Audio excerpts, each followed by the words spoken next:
Shri Swami Samarth. Hello दोस्तों, मैं हूँ राधा। आज हम बात करेंगे नवनाथ भक्ति सार के बारे में। आप सबका स्वागत है मेरे यूट्यूब चैनल पे।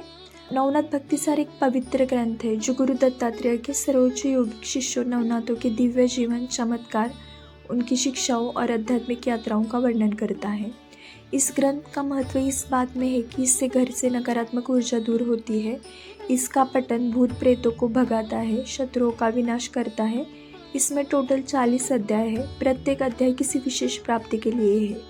यह ग्रंथ मच्छिंद्रनाथ, गोरखनाथ, जालिंदरनाथ आदि नवनाथों के जीवन, तपस्या, विजय और चमत्कारों पर आधारित है। अगर आप पूरी श्रद्धा से और भक्ति भाव से इस ग्रंथ का पारायण करोगे तो आपको इससे दिव्य अनुभव आ जाएंगे। आज मैं आपको बताने वाली हूँ कि नवनाथ भक्ति सार का पारायण कैसे करते हैं। पारायण के लिए जो सामग्री है उसमें है फूल, तुलसी, धूप, कलश, पान के पत्ते, प्रसाद में कुछ मीठा भोग आप लगा सकते हो, अष्टगंध, अगर पॉसिबल है तो हीना का अत्तर, रंगोली, एक नारियल। सबसे पहले आपको पवित्रता बनाए रखनी है, स्नान करके शुद्ध होना है। फिर नहाने के बाद आपको इसका पारायण करना है। इसके पारायण के लिए कलश की स्थापना करनी है। भगवान के सामने गुरु दत्तात्रेय का अगर फोटो है आपके पास तो उनके सामने पान के पत्ते, सुपारी, दक्षिणा रखनी है। फिर आपको रंगोली बनानी है। फिर आपको दिया लगाना है और आपको इसका पारायण 7 दिन के लिए अखंड करना है। और आप सावधानी भी बरतिए कि ये जो दिया आप भगवान के सामने लगा रहे हो 7 दिन के लिए आप अखंड रहे। अगर आपके पास समय है बड़ी तो उसमें भी आप इसका दिया लगा सकते हो। फिर उसके बाद आप कलश की पूजा कीजिएगा, 108 बार गायत्री मंत्र का जाप कीजिएगा।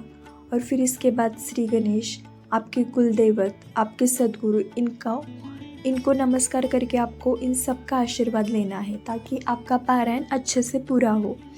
अगर आपको पॉसिबल रहा तो शुभ्र वस्त्र पहन के इसका पारायण कीजिएगा। इस ग्रंथ का पारायण किसी भी शुभ दिन में आप कर सकते हो।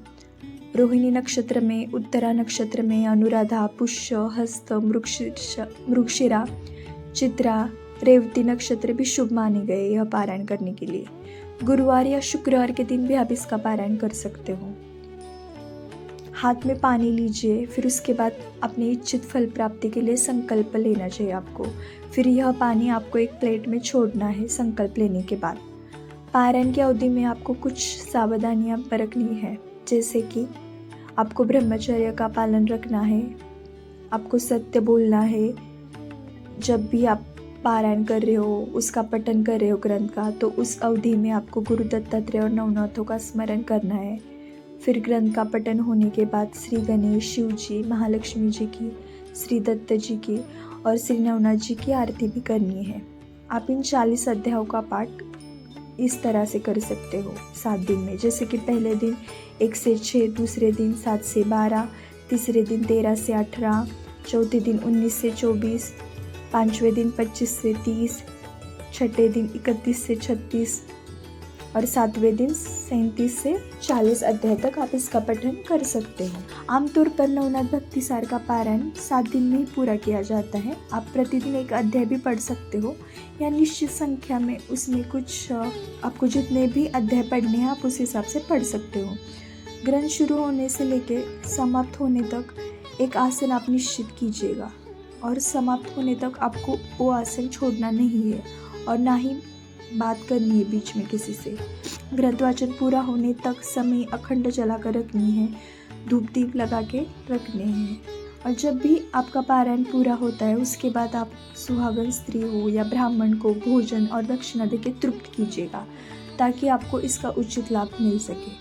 तो दोस्तों, इस तरह से हम लोग नवनाथ ग्रंथ का पारायण कर सकते हो। मैंने अपने आसपास बहुत लोगों को इसके बहुत अच्छा अनुभव आते हुए देखा है। जिन लोगों के घर में बहुत ज़्यादा निगेटिविटी है या जो लोग कुछ आर्थिक समस्याओं से ग्रस्त है या किसी घर में कोई मतलब घर का जो सदस्य है अगर उनकी तबीयत बहुत बिगड़ चुकी है तो भी इस मतलब इन सारी सिचुएशन में अगर आप इसका पारायण करते हो ना तो आपको कुछ ना कुछ अवश्य इससे लाभ होता है। एक घर में एक सकारात्मकता आती है, आपको खुद मतलब अच्छे अच्छे अनुभव आने स्टार्ट हो जाएंगे जैसे आप इसका पारायण करते हो तो।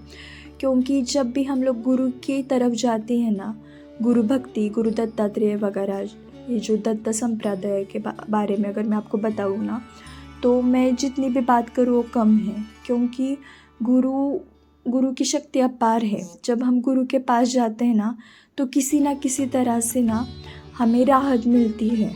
अपने जो कर्म जो है हम लोग करें, बहुत बार हमसे गलतियाँ होती है, तो इस सब से ना हमें सिर्फ और सिर्फ गुरु ही बचा सकता है।